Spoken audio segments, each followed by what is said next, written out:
This is the Sourceseeker Hour. I am your host, Baruti Carl Alexander. Oh, yes, I am so blessed to join you today. Thank you very much. A very important subject. As you know, I say all of them are important, but this is very important because if we can figure out how to have better relationships, we can have better families, we can have better communities. So it's very important to our survival. And the subject matter is why men show little emotion, some say no emotion, and the women who encourage them, and the confusion of identity.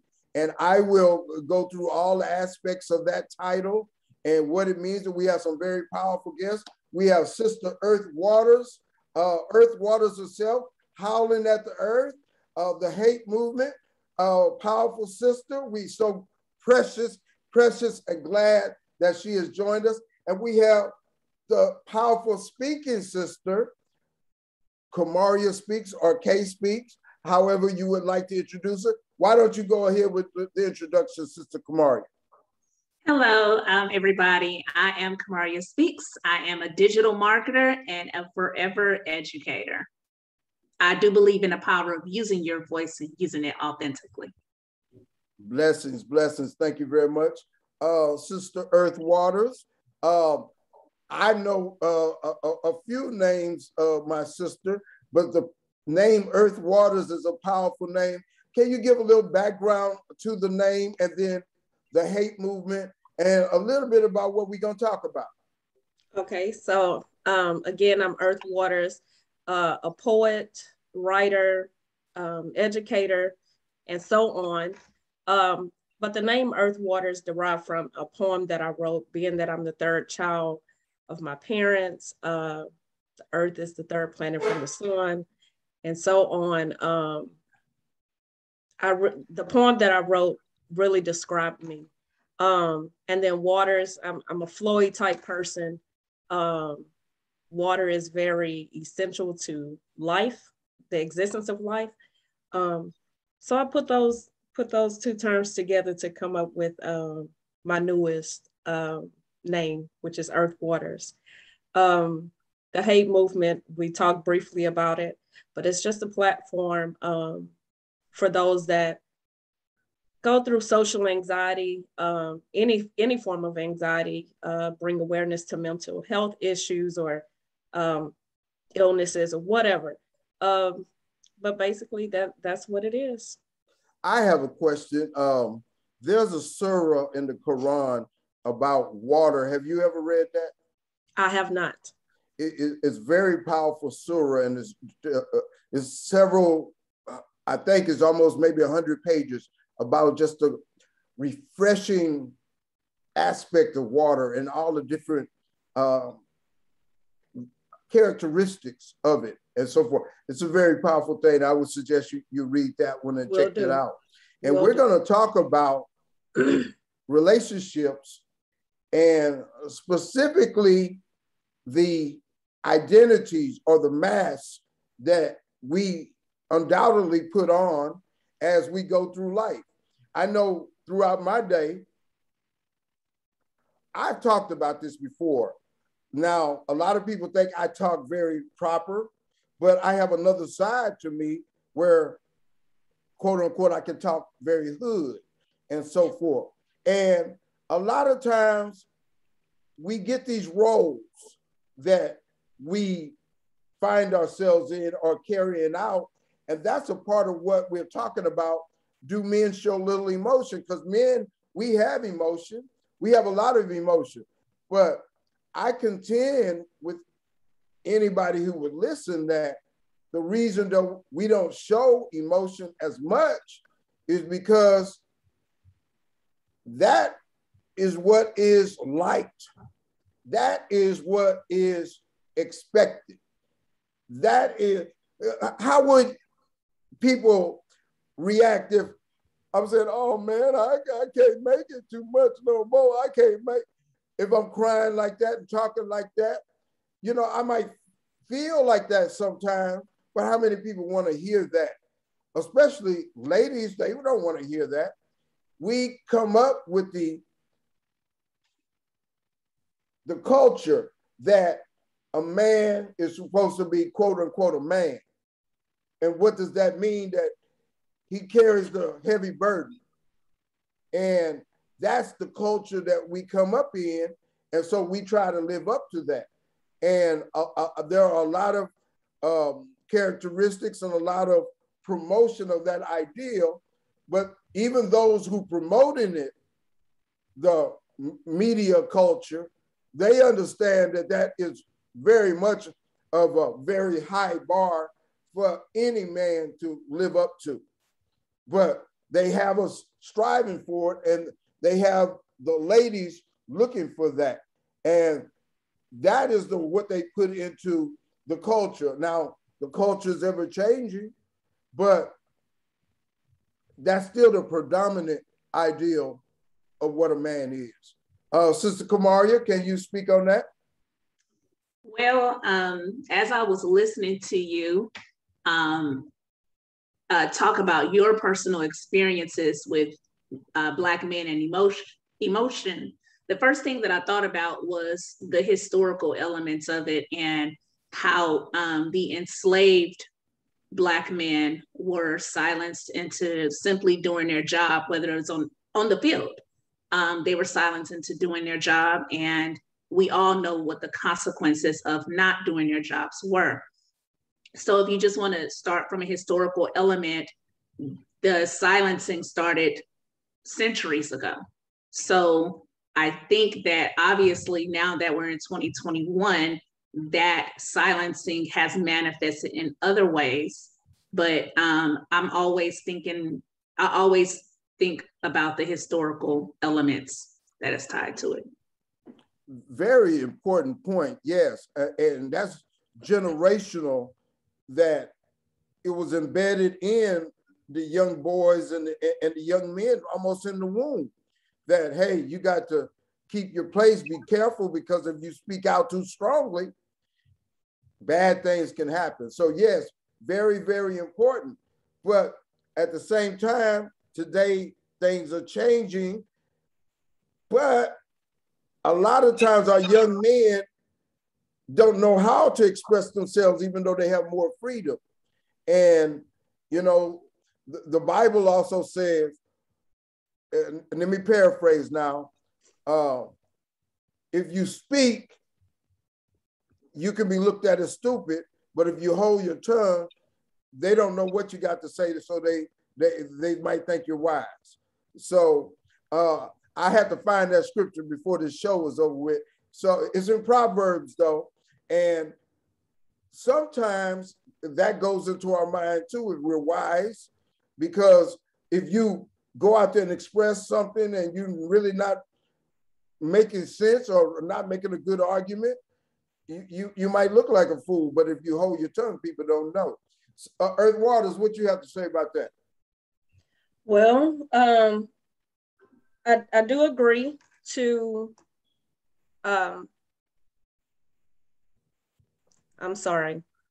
I do agree with Kay Speaks on the historical aspect of why men show little emotions.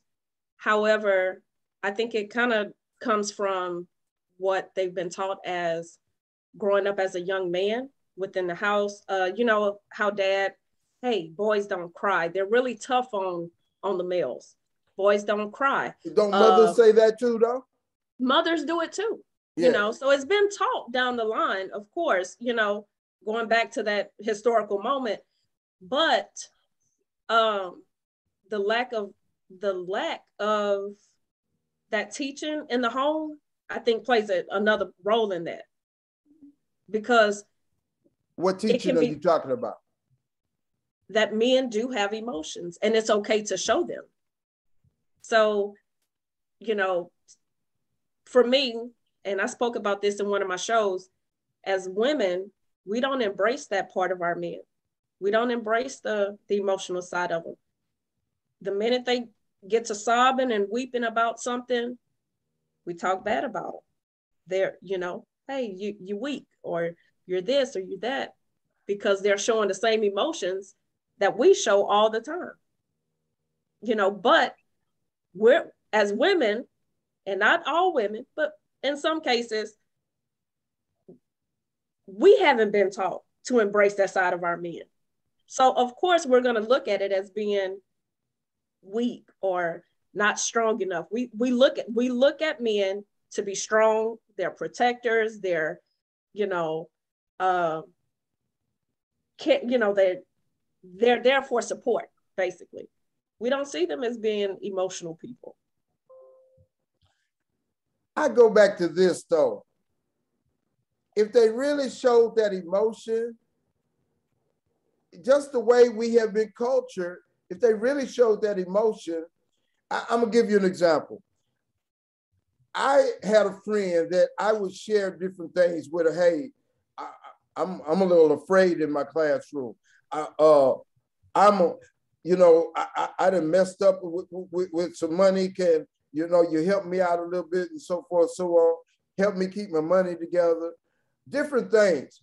And over time, it came to a place where she thought that's who I was. And I believe she looked down upon me because I was admitting these things. And if I hadn't admitted them, maybe she would have thought I was a stronger person. So I go back to that in my experience, if the man admits certain things and doesn't put on that mask, then he's not respected as much. What do you say about what we've been talking about, Kamaria? I have been absorbing the messages. Brother, can you please elaborate on the last piece of what you mentioned about Black men, their voices and their roles in the household, please? I'm not sure exactly what part you're talking about. I'm trying to understand it in its full context so I can respond appropriately. Okay, well, what I was saying is, if we really came out with our honest feelings when we're afraid, when we mess up, and then apologize, say, oh, I'm sorry. So, some men feel they can't apologize, especially to a woman. I disagree with that, but there's a factor of men that have that opinion. Some men say, hey, when I say what I say goes. And they think that is strong, but there are some women that are attracted to that type of man. So there's a lot of different aspects. But going back to our issue, why do men show little emotion? Because they do not want to appear vulnerable, because vulnerability can be taken advantage of in the wrong situations. And in the relationships, quote unquote, you want your woman, your friend, your partner to respect you, look up to you, and basically not do everything you say, but you want them to, when you say something, they have respect for it and they will go along with it. Yeah, that definitely plays into a role of, sometimes in relationships, there are not clearly defined roles between the partners. They don't clearly define that up front. They don't understand each other's love languages. They don't understand who is the dominant role in the household, because sometimes it's not always the male. Sometimes the one who makes most of the decisions, and because I've actually seen this, sometimes it is the woman. But if they don't have those roles clearly defined up front, and if the man is not, if they are not secure enough. Can I cut in for a second? Because you're talking about roles. Now, it's different if the man recognizes certain things and he says, okay, she's better in the household, as far as she's better telling the kids what to do, and I'm just going to go along with what she says because she's more of a nurturer. Or she's better with money, and I know that, so I'm going to go along with that. But like, there are certain things that if he's respected, he will hold on to.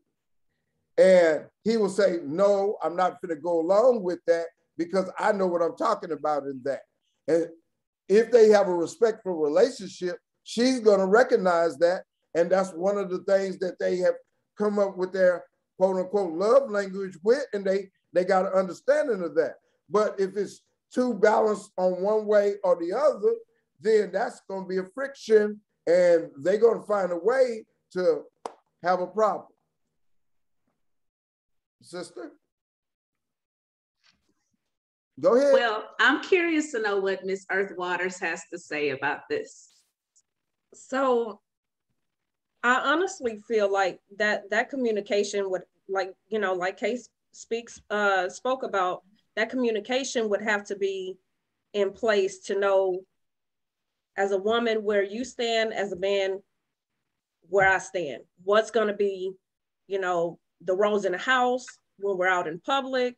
All of these things should be discussed in a relationship. But me personally, I don't want to run my house. I want the male to run the house. So when it comes to discipline of children, it has to be some type of balance. You want him to tell you what to do and when to do it? Okay, why you have to say it like that? Because you said you want him to run the house. Well, no, you know what? Hey, I need you. Look, see, now you're trying to start something. You're trying to start something. I'm being honest. I'm being very honest. I mean, and there are women that want the man to tell them what to do and when to do it. There are women that they don't feel that they are being appreciated unless they are able to provoke an argument and he touches them. Do y'all agree that that's the case? Some women do. Some women like that. Now, when I'm talking about my household, no, we're not. No, don't hit me back. Don't hit me upside the head because I didn't do something right, because I'm going to hit you back. But as far as knowing my role as a woman, knowing that the guy is up here. That's just the order. We're talking about the Bible and all of this stuff. The order is who comes first? The guy. So I'm following that order in my household. Now, for the women that do like, the slaps across the back of the head, I can't speak on that. But Kay speaks. Because I think he's trying to go somewhere with this. There's so many. I'm just being honest, and as a man, and talking with other men and seeing literature and conversations about it. And, there are men that have problems with women speaking up and being strong. And I like what Will Smith said one time. He said that, if he has a lady that provokes him to a point where even it crosses his mind to hit her, that he's not going to make sure he's not going to be with that woman, and if that's the way that she's going to come off, like in my opinion, in the Chris Brown situation, had he just, when they had that conflict, the verbal part of it, if he had just walked away and said, hey, I can't talk with you no more, I can't deal with you no more because of what you bringing out in me, he'd have had much more power in the relationship. But when we're young, we don't have the maturity. My ex-wife hit me 30 times. She's my wife at the time. She hit me 30 times, I hit her once. And of course, I'm the one that got in trouble. But, and men go through stages if they are growing. Some men don't grow, but most men are seeking to grow and to grow to another level where we have a certain amount of maturity of the spirit and we have much more discipline and much more vision. And then we feel that we have earned the right to be able to share what we know and be respected. Sister Kay? I think that because there are different generations present in this virtual space, it's a challenge for me to refute or rebut your personal experiences. I know you have brothers. You have a brother and you have a father. I do have to know both of them. Yes, I do have a brother and I do have a father.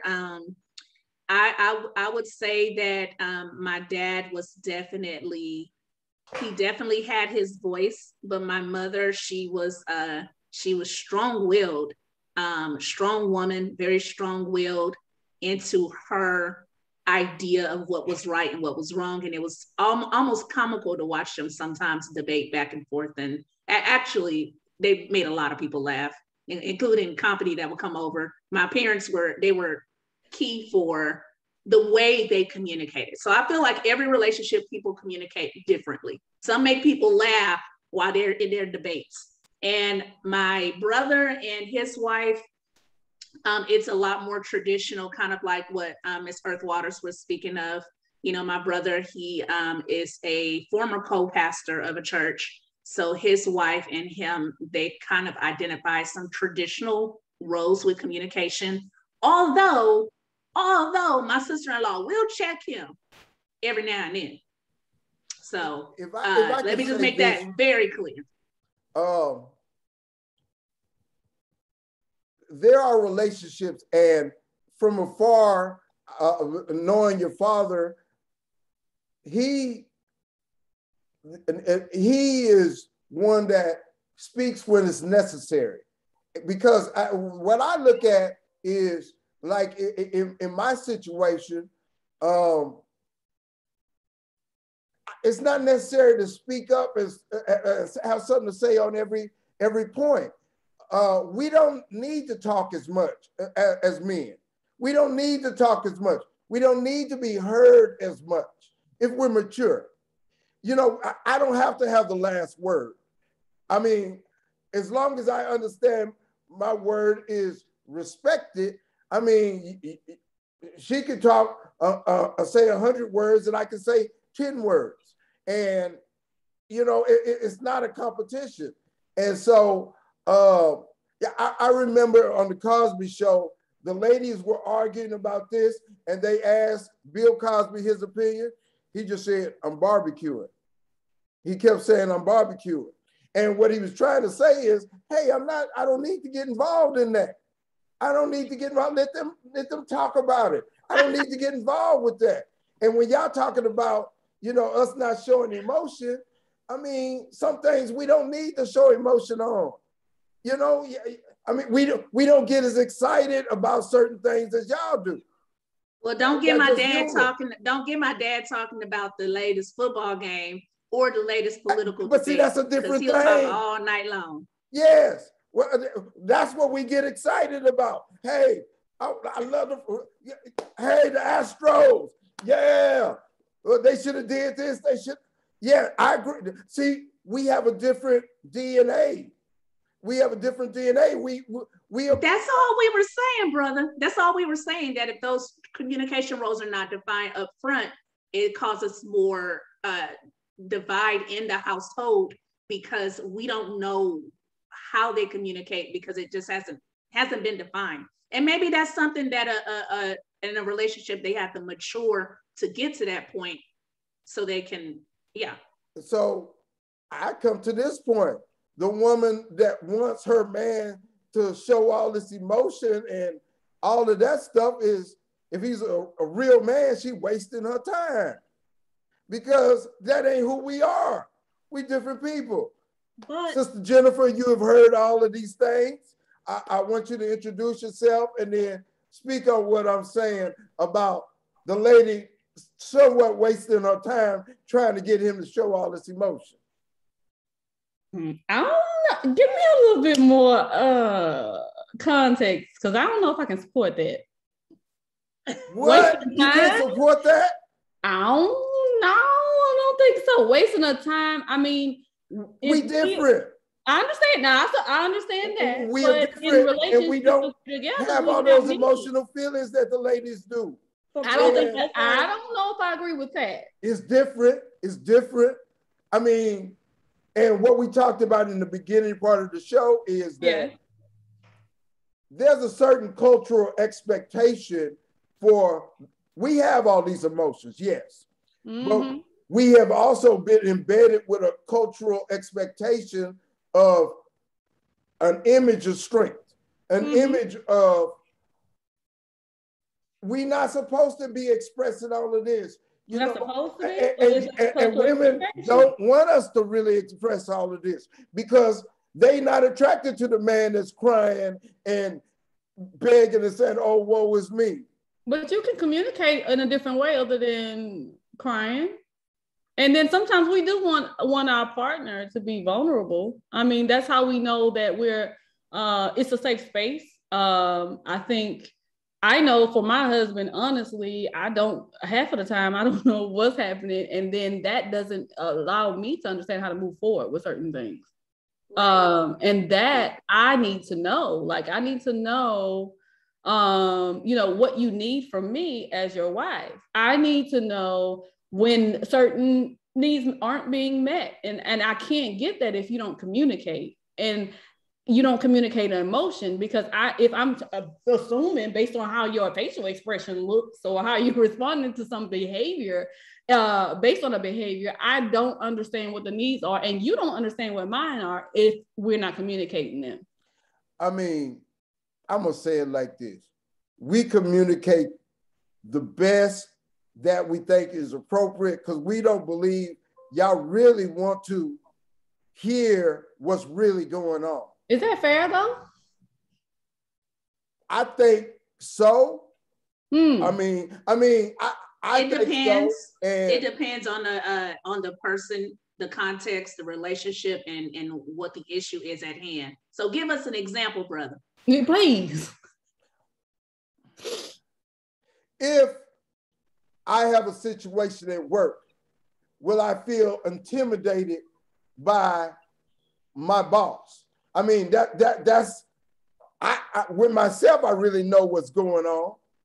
I feel intimidated by this person, and they are affecting me, affecting my stress level and all of that. I might tell you something else, but I might not tell you the real deal.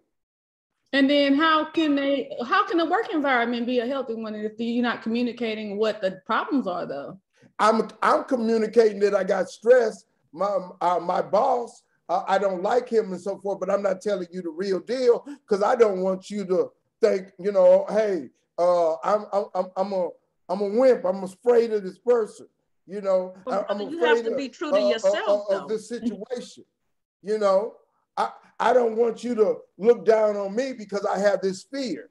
So that's an example, but that's an honest thing that actually happens, and you'd be surprised how we. Now, what most men would do is we'll figure out how to challenge this situation. But when it first happens, we may not want to express to you how we really felt, but we're going to go back and stew in ourselves and figure out how to overcome this situation. But we don't want to discuss it with you.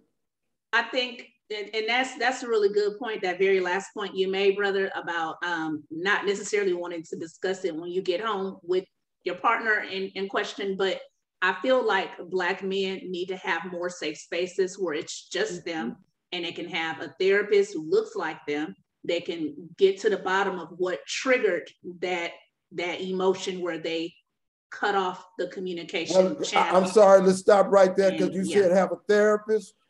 And with all apologies, Sister Jennifer, Black men, they have the stigma. They're not finna go there. I say 75% of them. Okay. From someone that looks like them. They going there, they a wimp or something is wrong with them, and they certainly don't want to admit that. Another Black male. Right. So the thing is, you can, with that 75%, sit with friends every day, and they talk football, they talk women, they talk about money and all of the cars, but these are the same people. I can't sit here and tell you, hey, I'm really messed up right now and I'm going through something. You could sit with those people and talk with them about bull crap. And I'm not going to say all of it is bull crap, but some things that's just not important. But you can't sit with them and let them know you're in need of support. 90% of the time, no. Because But why is that? Because if we are burdening now, most of us have maybe one person that we might can share that with. I can't say that I necessarily have that, but I do a lot of, I do my expression in this arena. I do my expression in this arena and I write it out. But why do men have all of this scars, internal scars, where they go to drinking, they go to smoking, they go to do all of these other things because they don't have a safe place to deal with those real things. So, but are you going to allow yourself to find that safe space? Because the way you're speaking is based on assumptions and things that you've experienced in your past or the cultural beliefs associated with that, not necessarily on if I'm willing to find that safe space and will I try something different this time? Because I didn't hear that. I'm just being honest. Sister I hear you, and I appreciate that. But I'm being honest. Most men, we have that stigma that if I go and reach out and share my vulnerability, then I'm admitting that I'm weak. I'm sorry, something wrong, and I don't want to go out. Speaking as a general for men, I don't want to go out and do that. I'd rather drink and think about it. I'd rather smoke and think about it, try to figure it out. We don't come up with that openness to go and reach out to other people to be able to share a real pain. Yeah, but nothing. And this is why shows like yours are so deeply important. When you really want to get down to the bottom of it, Baruti, because Black men do not have enough safe spaces such as this. So they do, like, I totally agree. They do utilize other ways to heal from their repressed lack of communication and repressed lack of vulnerability. So they use other ways to deal with it. So I totally agree. More podcasts, more open conversations. There needs to be a part 2 of this topic, and it needs to have more Black men in this space to talk more about their personal experiences. I can talk about my brother and dad. I love them to death, but don't nobody understand a Black male psyche better than a Black male. That is very true. And, it more and more in this day and age, even as it gets more culturally positive and culturally rising, is still the stigma of the Black man that society puts on, that we still the dangerous being also. And a lot of Black women are cultured into that. And, they still accept that in a lot of ways across the board. And so Black men are dealing with so many different factors against them, but at the same time, we have more opportunity. We have more possibilities.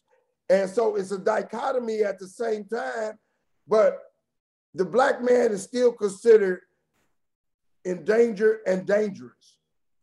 Is it because they're not really in tune with who they are? Would it be knowing who they are, self-identity? I understand society looks at me this certain way, but this is not who I am. So not being true to themselves and seeking themselves out, yes, it'll lead to drinking and picking up other things to suppress that. But the problem with that is there's so much pressure on the identity of the Black man that you have some Black men that are taking alternative lifestyles, and it's a pressure on them. They are looking for a place where they can be accepted. They're looking for a place where they can be considered okay. And you get so much on television, Black men kissing one another and different things. I'm just going to break it down, that there's so much confusion as to who we are, who we can be. And if you don't have a support system as well as a firm grasp of who you are and who you can be, you're susceptible to all these different ideals. And you're fragmented over here, you're fragmented over there. We're just looking for a place to be accepted and to be able to grow. And it's confusing where that space is. It's confusing. And, you know, if you're not an athlete, and even if you are an athlete, a lot of these things are confusing these days. And on the one hand, the culture is saying, be strong. But then on the other hand, it's saying, hey, you can be accepted being this way and being that way. And it's hard to be accepted as a Black man. You know, you're trying to find your niche where you can find an acceptance, you can find a partner, you can find people that support you and like you. It's hard to find all that. Then you're trying to find, you know, your job and all these different things. And it's so much that we have to deal with. So it becomes difficult. And a lot of times we just shut down and we don't want to talk about it. So are we putting that? That's why we want to be the silent. younger generation or the older generation? Because the older generation, they kind of respond differently than the new generation. If we're talking about things that we see, the whole LGBT, I mean, if we're leaning towards that, that's a part of it. We're talking about a whole nother thing. Mm-hmm. Well, one thing, in my opinion, goes and has a depth with the other thing, because when a man is quiet and he doesn't feel he can express himself, he's looking for a place to be able to be comfortable and express himself. So if he doesn't feel he can be comfortable here, he might go over here so he can feel comfortable to talk, to express himself. Especially when you don't know who you are. I'm not talking about somebody who knows who they are. Okay. But the culture, the media, the world will try to tell you who you are. And unless you have a strong support system, a strong sense of identity of who you are and who you can be susceptible to that. Sister Jennifer, I'd like to hear what you have to say on what I've been saying.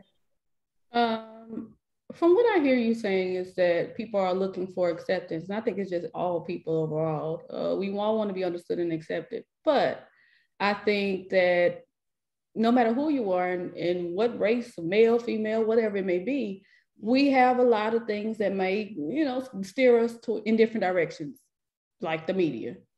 But we have to be willing to try something different to get a different response. We can't say that, oh, the media is this and this is why. We can't say that, oh, the culture believes these things if we're not willing to find what works for us.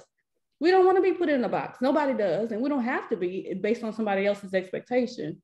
As long as we have our values, we are firm in our values and understand and move towards our values, we can have those outcomes that we're looking for, but we have to be willing to try something different, because the world we're living in now is something different too. And if we're not willing to find what works for us, not based on what somebody else thinks about it or what they may want to judge you as, because all of it's related to judgment too, right? We don't want to be judged. We want to, be seen as who we are. And I think that's why, maybe because we are more women, are more attached to their emotions, we are able to express them, and depending on your experiences in life too. I think that all regards how we see and how we respond and how we communicate. And we just have to be willing to, on both ends, be open to try something different.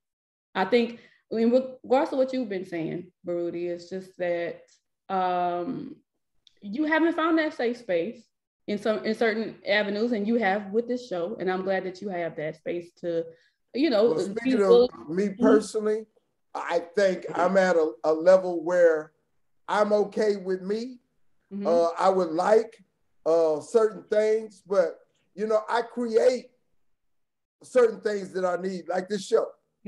This show is an area that helps me. You know, and I've grown. When I first started this show, I couldn't speak in the way that I do now. And it's helped me on so many different levels. So what you, like you're saying, you have to find a way to create your safe space if it's not one out there for you.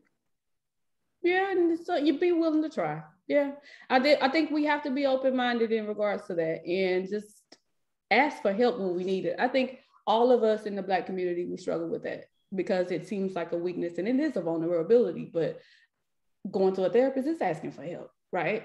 But then it's the help that isn't that judgment associated when it's someone that can relate to you. And I think that we have to, and I think this generation we're starting to get in a space where it's more, we are more open to getting that support. But I think that our families, our relationships, and what we're familiar with and our experiences lead to these type of not wanting to share certain emotions and things that we see and we saw in our childhood, expressions of love, expressions of communication, whatever that may be. Now we still continue to lead our lives based on those because that's what we know. And then we get in these spaces where, you know, in the Black communities, we didn't think therapy was something that was helpful. You know, we usually go to church or they'll tell us to pray or talk to a pastor, someone like that, to help us through those things, which isn't a bad thing. But I'm saying that there's some other tools that we have that we need to readily use to find some different ways that works for us. And we have to be willing to, regardless of a stigma, because, you know, if we continue to move forward towards those, we're not going to get anywhere. And I think that we just got to be open to try something different. Everything that works for me won't work for you and vice versa. But we got to be willing to try if we're not where we want to be. And so keep an open mind. Yes, I say yes to all that, but at the same time, there's a lot of people that will not go and look at a lot of different ways because they maybe they don't have that exposure, that resource, and their resources, the internet, the television, or whatever, and it impacts them and they can become susceptible. So and going back to the issue that we're talking about, why do men show little emotion? Because they got all of these factors coming at them and they are still looking for that safe space. They're looking for a place and they don't feel that, and they don't want to be seen as vulnerable or weak or whatever, and they may shut down until they find that safe space. Sister Kamaria, you want to say something? Yep, I want to say something. So what I heard you say was because Black men are having difficulty expressing their emotions and finding those safe spaces, that they will go through other channels to get someone just to talk to and be open with and be vulnerable with. And you mentioned the LGBTQIA community, and I would like to say that I'm an ally of that community. And I also want to say that Black trans men are murdered at disproportionate rates than other marginalized groups. And that's my response to that. I disagree with the notion that Black men are somehow confused or somehow reach out to other groups because they're not getting it from a traditional role model in the Black community. But at the same time, those role models can be very, very impactful and have a great positive impact as long as, you know, they're open to it. So I completely agree with Dr. Cain, I do agree that just being open-minded to getting the help, and I do believe strongly that the newer generation is more open-minded, but we just need, again, I feel, Baruti, that we need more spaces like yours where Black men can come into the space and really dig deeper into how they're feeling, because there's just not enough spaces like this. And so I hope more Black men are open-minded to it in the future and seek it out, or just tune in as an observer. And that's what I have to say. We hope we have some brothers out there. We are on Facebook, so we hope we have some brothers that'll make some posts, make some statements, and have conversations with us. And we'll be able to reach back out to them once we hear their messages. Excuse me, this is the 98th episode of the Sourceseeker Hour. We've been doing this a while. I'm your host, Baruti Carl Alexander. I do want to say, I understand your perspective on that. I was on my friend, Sister Natasha's show, Natasha Miller, and her show is about trauma. And she was talking about a freedom to be. And what I brought up is that we have a competition of be, because there's so many forces trying to shape who you are. There's so many forces. There's television, there's your peers, there's your school, your parents, what you see outside, so many forces. I mean, you're going back to psychology, you're going back to the environment, you're going back to your genetics. So many things have a shaping of who you become. And all throughout your life, you have these forces and these things coming in to have influence upon you. And if you don't have a strong support system, you can be more susceptible to it.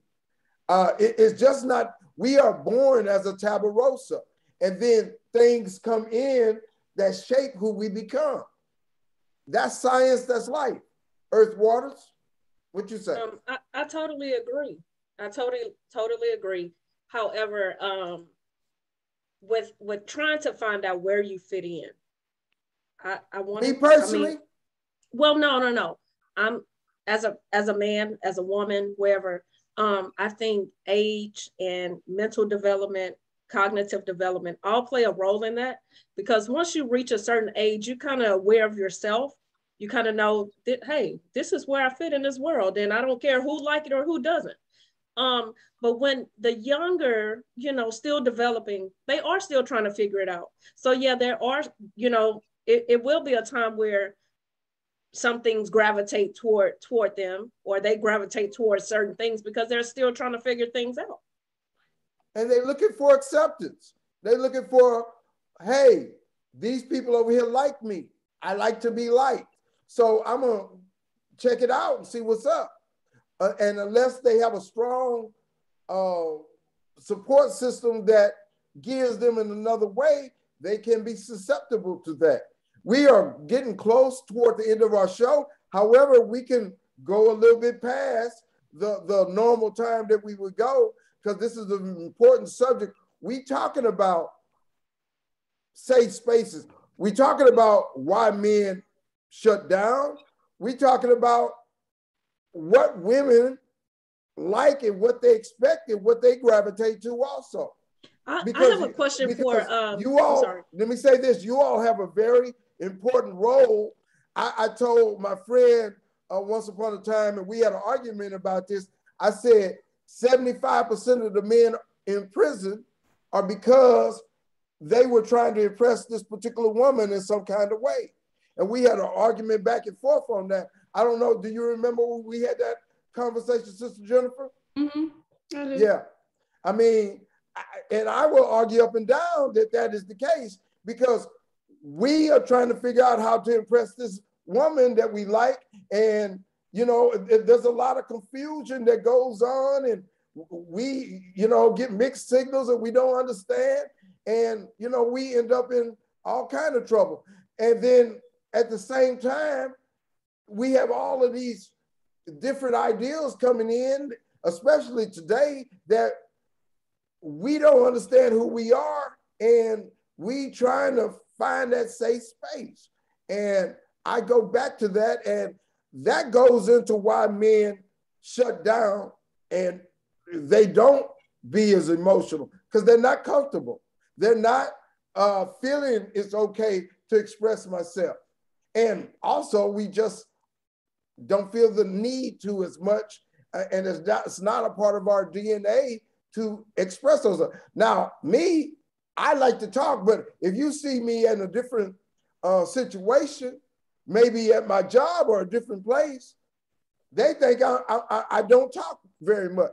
I mean, people have seen me and asked me, why you don't say nothing? Never. I mean, so it's different. We have different masks. Sister Jennifer, you wanted to say something?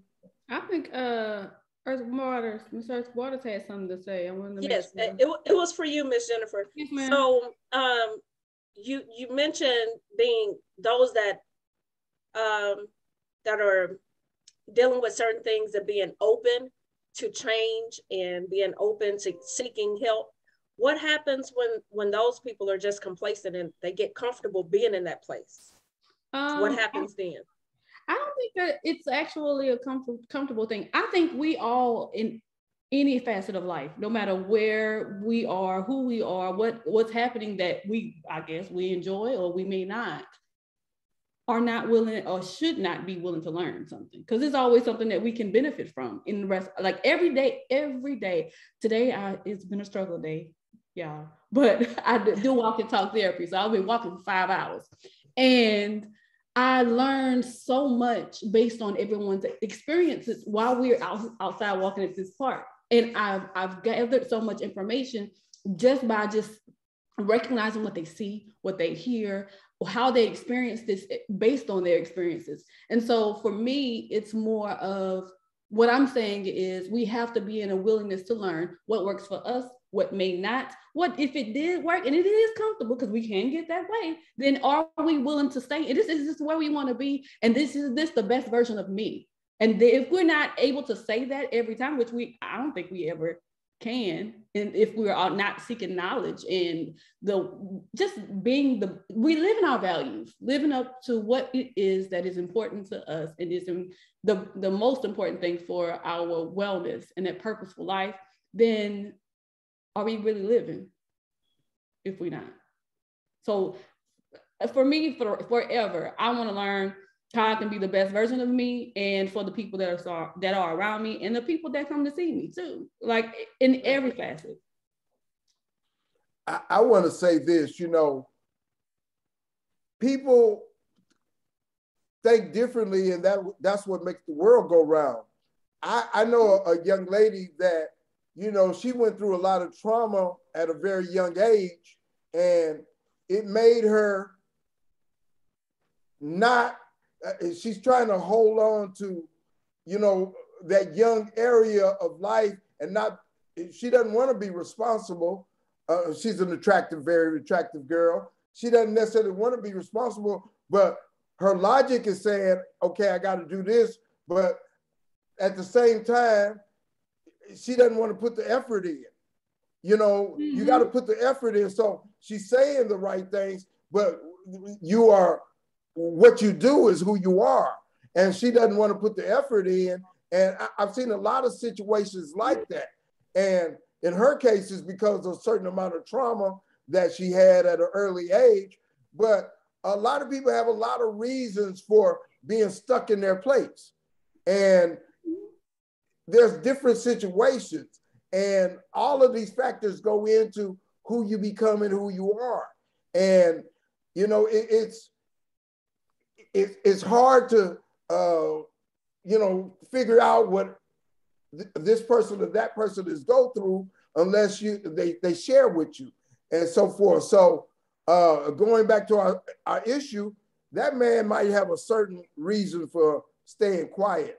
It could just be that, when it's time to talk, he'll say what he got to say, then he'll shut up. And, and everybody got their own way of bringing out their information.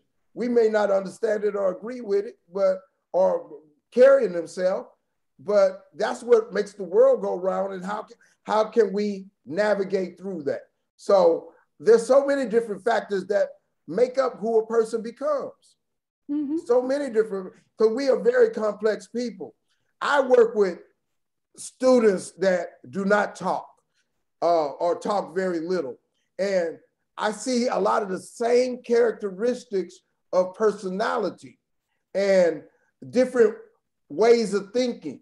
The human mind is so complex, and it is beyond what can be categorized in a book.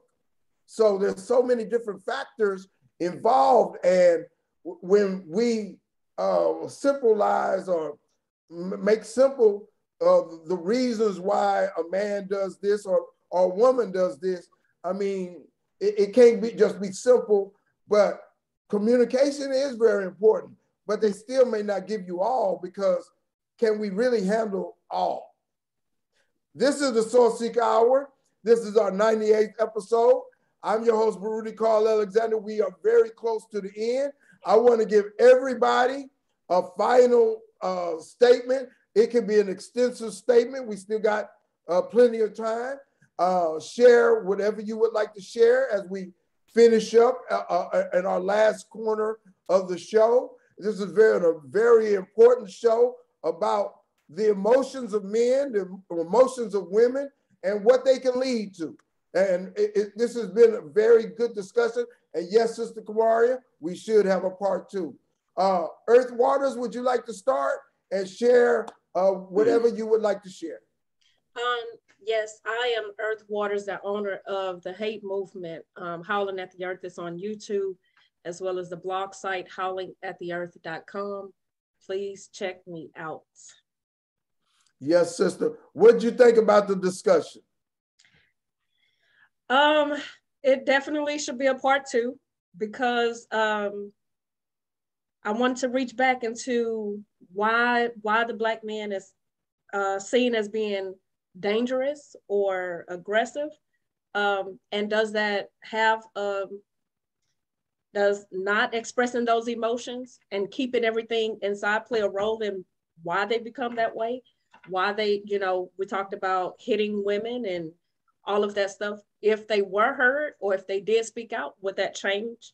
So yeah, it's a lot that I definitely want to be part of part 2, if that's what you're going to do. Yes, we are going to do that. Yes. I will share with you all when that is going to be. Sister Jennifer, what would you like to share?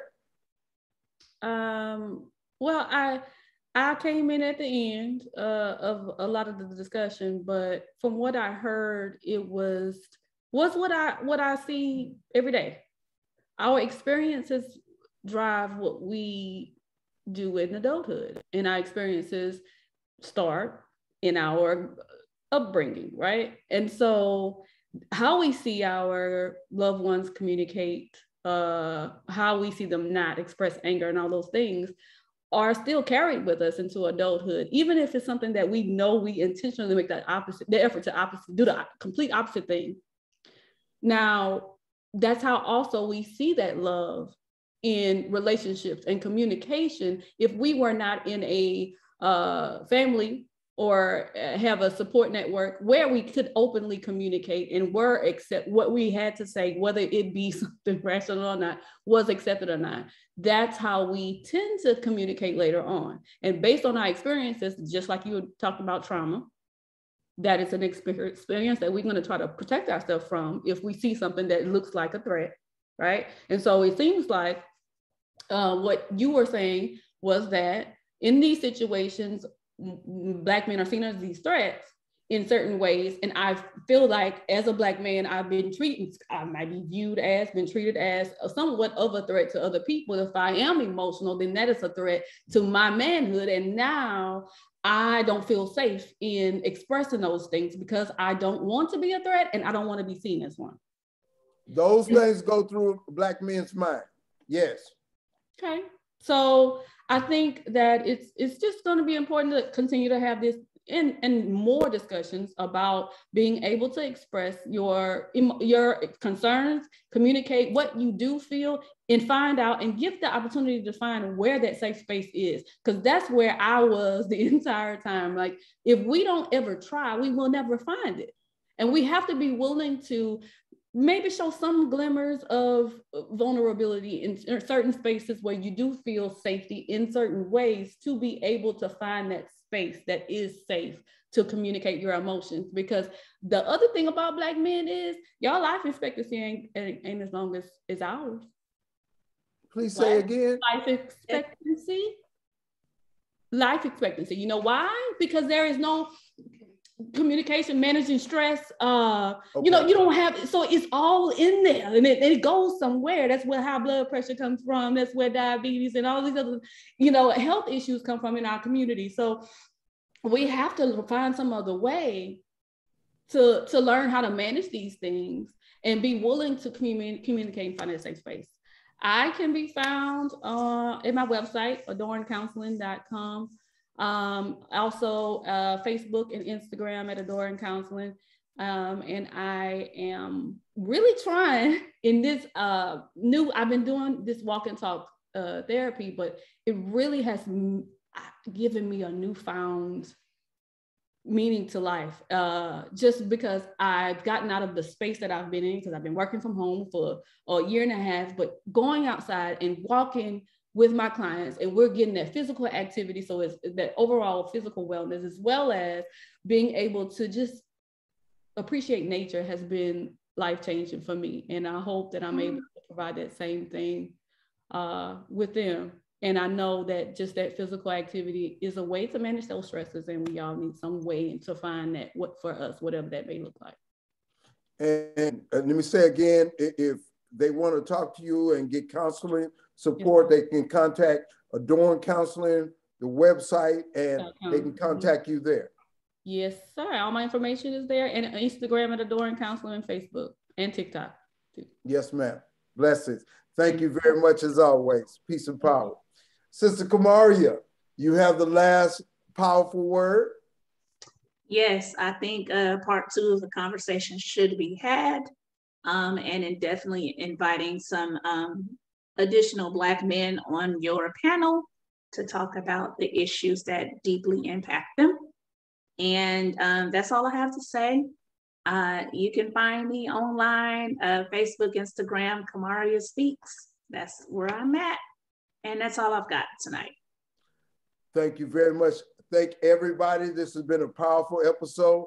We are going to have part 2.